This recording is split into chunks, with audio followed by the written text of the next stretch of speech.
Whoa. Hi, I'm Vincent, and I'm a product design engineer. 1 second. That's better. This is a $600 toaster oven marketed as one of the best in the world, and this is a $100 toaster oven with all the standard basic features. I'm going to be testing these out, breaking down why they're designed the way they are, not necessarily to say that one is better than the other, but to examine variation in toaster oven technology in general. This is tried and tested toaster ovens. I'll be doing a series of tests today to see how each oven holds up through a wide array of uses. But before that, let's talk about how toaster ovens work in general. Traditionally, heating elements are made up of a metal alloy that's coiled up. This causes high resistance, so when electricity runs through those coils, the elements heat up. Both these ovens use more modern heating elements made from quartz. Quartz elements heat using infrared radiation, just like the sun. The Black & Decker has 2 heating elements on top and 2 on the bottom, while the June oven has 4 elements on top and 2 on the bottom. First, I'm testing toast. I'm going to be putting 6 slices of white bread in each toaster. We're looking for even heating across the entire surface of the toast. This is a good way of creating a thermal map so we can show where there are hot spots or cold spots. When I say thermal map, think about how the aliens see things in the movie Predator. Something like that, but you know, with toast. Let's do this. I'm going for a medium brown toast here, so on the Black & Decker, I'm going to use the toast setting at level 5 out of 7. As for the June, it has a camera and smart functionality. You can see that once I close the door, the camera automatically recognizes that I'm trying to make toast. I'm gonna go ahead and use the touchscreen. Select the white bread setting. It's going to walk me through some tips here. It's telling me to use the wire rack, put the bread directly onto the shelf in the middle shelf position. And it's telling me that it's gonna take 5.5 minutes to toast this bread. If I wanted to get really fancy, I can use the June app to set my toast from anywhere in the world. The Black & Decker didn't tell me how much time it would take, but it lasted for about 6 minutes. Okay, our toast is done. Let's check them out. I like the results that the Black & Decker gave me. Fairly even medium brown toast with just a few cool spots on the outer edges. The June was a little bit lighter than I would have wanted, while the left and the right show even more heat loss at the edges, but I did have the option to continue cooking after the fact. I'm flipping the toast to see how it toasted on the bottom.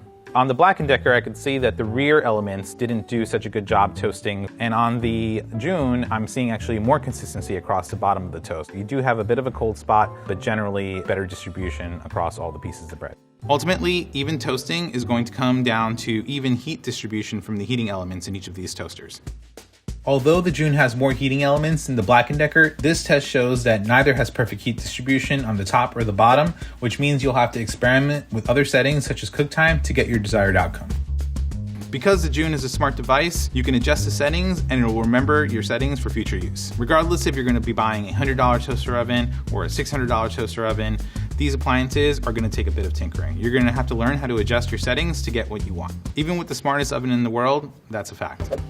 Next up, the baking test. Typically, when you bake, you're only heating from the bottom of the food. But now we're going to be using the convection function on both of these ovens. Convection is the use of airflow to distribute heat. Simply said, that means that both of these ovens have fans in them. The Black & Decker has a single fan in the rear, while the June oven has 2 fans. Today, we're going to be baking sugar cookies. This is store-bought dough, and we have 6 cookies for each tray. Ideally, we're looking for a lightly brown cookie with crispy edges, but not overly burnt.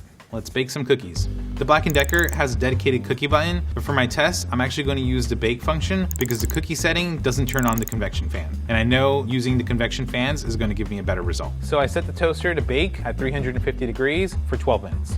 The Black & Decker also has a preheat period, so I'm going to wait for it to preheat before I put the cookies inside. For the June, I wanted to use one of the smart programs, but it actually didn't include a program for sugar cookies. So I found a program for chocolate chip cookies that I thought would be close enough. I told it that I was working with store-bought cookie dough at room temperature, and it was off to the races.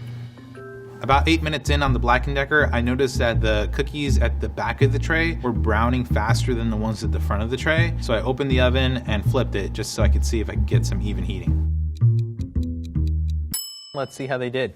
The June cookies are lighter in general. The rear cookies are a bit darker than the front cookies. The Black & Decker, a pretty even result across all of the cookies. If I hadn't been watching and just used a preset, I think it would have been pretty different results. So let's talk about heat loss here, especially on the Black & Decker. Halfway through cooking those cookies, I knew that we were getting some heat loss through the front of the oven. And that makes sense because the front of the oven is just a thin plate of glass. So while the convection feature in the Black & Decker gives you the benefit of distributing the heat, it doesn't make up for the fact that you have no insulation properties in the front of this oven. You still see the signs of this heat loss on the June. The front side is still a little bit lighter than the rear, but it's much less apparent because the June has a much thicker door with double panes of glass. With that said, the June isn't perfect. There are these vents here to allow that heated air to escape. If those vent holes weren't here, you might be causing a pressure vessel, your door might explode, and you'd have more problems than not baked cookies. But now, the real cookie test.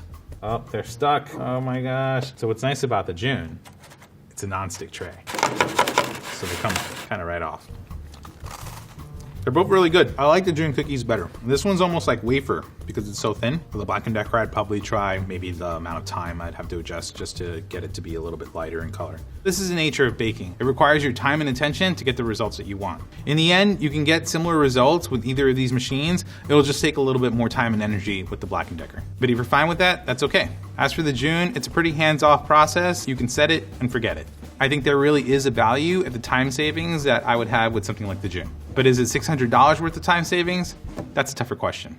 Next, let's test the roasting function. By roasting, we're talking about heating something at a very high temperature for a long period of time. We're going to be roasting whole chickens. These are two pretty standard chickens that you can find at the supermarket. They're between 3 and 4 pounds. We're looking for results that you would get in a standard oven. A chicken that's cooked all the way through, moist on the inside, with a nice crispy exterior. We're going to be roasting the chickens at 350 degrees until the internal temperature reaches 165 degrees. This is a great test because it'll show us how efficient these ovens are and whether or not they can actually reach the high temperatures and hold them over a long period of time. On the Black & Decker, I put the chicken directly on top of the broiling pan and sheet pan that came with the oven. The June oven came with a sheet pan, but didn't come with a roasting rack, so I had to provide one myself. I could have also bought one directly for June for an additional $30. But who wants to pay that after shelling out $600 already? I'm going to be using the lower rack on both of these ovens. It's really the only way that they can fit. For the Black & Decker, we're going to be using the bake function with the convection fan on. Similar to when we bake the cookies, the toaster has to preheat before it starts the cooking process. For the June, we'll be following the program that they provide. That program makes use of a temperature probe that's included with the June oven. This side of the probe goes into the chicken, while this side of the probe gets connected directly into the June so that we can monitor the temperature. The June already sees that I have a chicken in here. It's telling me that the internal temperature of the chicken is currently 45 degrees. With a 3.5 pound bird cooking at 350 degrees, we're looking at about an hour cook time. The June's going to monitor that automatically. For the Black & Decker, we'll have to use our own thermometer. I decided to cover both these chickens loosely with foil about halfway through cooking. I started getting concerned that these were really close to the heating elements and I didn't want them to burn. So the June took about 55 minutes to get the temperature, which is actually lower than it originally told me it would take. While the Black & Decker, I pulled it out after an hour to check temperature and it wasn't there yet, so I put it in for another half an hour. After an hour and a half of total cooking, it was done.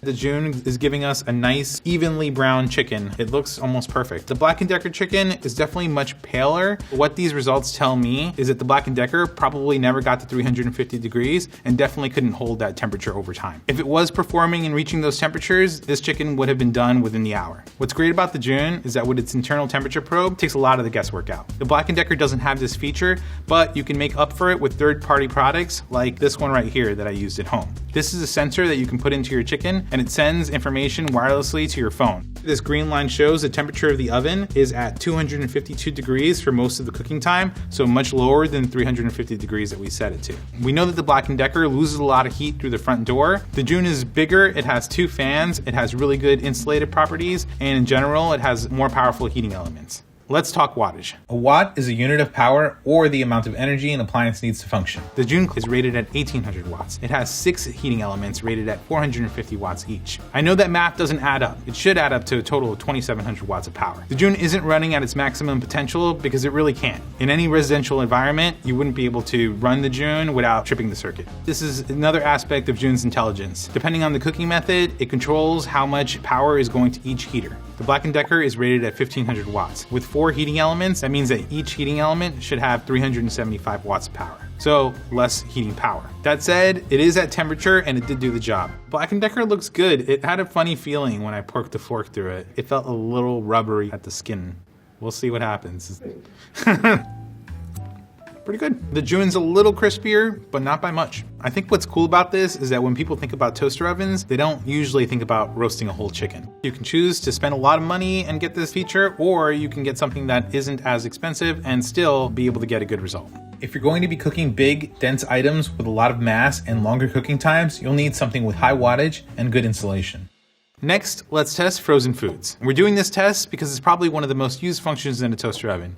Getting a frozen snack, popping it in the toaster oven, and eating them at about 2 in the morning. And to test that, I'm gonna reheat some tater tots. I'm more of a French fry guy, but I'll allow the tot test. Ideally, what we're looking for here is for the tots to defrost quickly and reheat just as fast. We want a nice, crispy, golden tot. So on the Black & Decker, I moved the rack to the middle position and I hit the frozen snacks button. The Black & Decker had to preheat before it could start the cooking process. For the June, there's a lot of frozen foods to choose from. Tater tots, middle rack.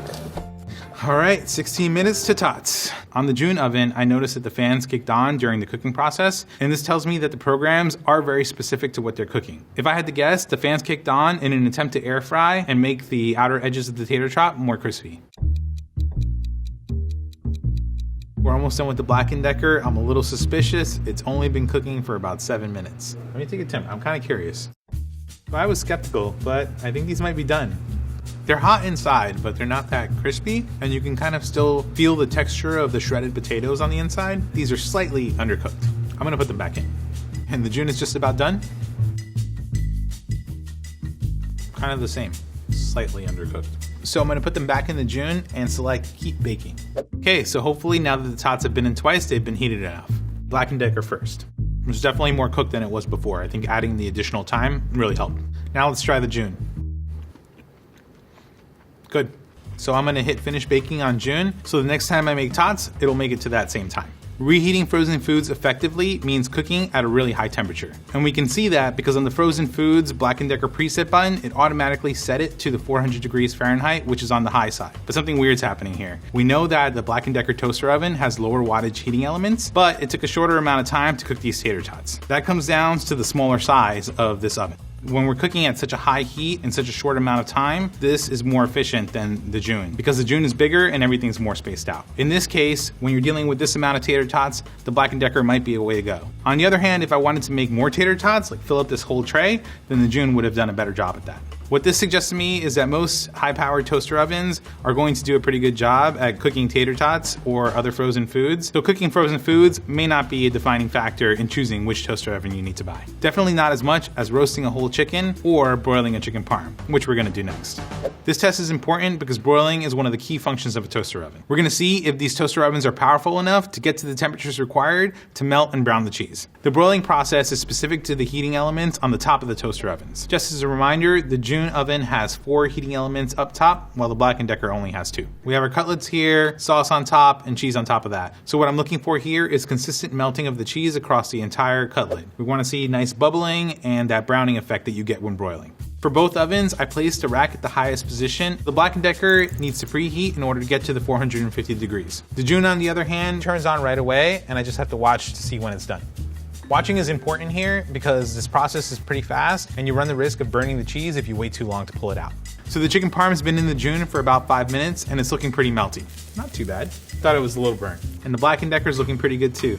We've got chicken parm. They're both broiled. The Black & Decker has a little bit of a scorched bubble, and there's a little bit more browning on this end as well, and it got pretty dark there. I think that's mostly user error. It's interesting that the June wasn't more on top of it. Even in the short time that I've had it, it's kind of trained me to rely on it, so it felt a little strange to have to know when it was done. But in general, the results are pretty similar. We know that the June has more heaters at the top of the oven and more powerful heaters than the Black & Decker. So why would these results be the same? One possibility is that it spent less time in this oven. Another possibility is the basic design of the Black & Decker. The rack sits closer to the burners, so it's getting more of that heat. But that's also a potential danger. When I was testing at home, the bubbling cheese on the Black & Decker touched one of the heating elements and ignited. See what I did for you guys? The question with broiling is how close to the top can you get, and that's gonna vary from toaster oven to toaster oven. These are both great. They taste exactly the same to me. While the results here are similar, because the June oven has 4 heating elements at the top, it's possible that a fuller tray would work better on the June oven. If you're making smaller meals, the Black & Decker will probably suit your needs. This is another example when size and capacity might affect your decision when buying a toaster oven.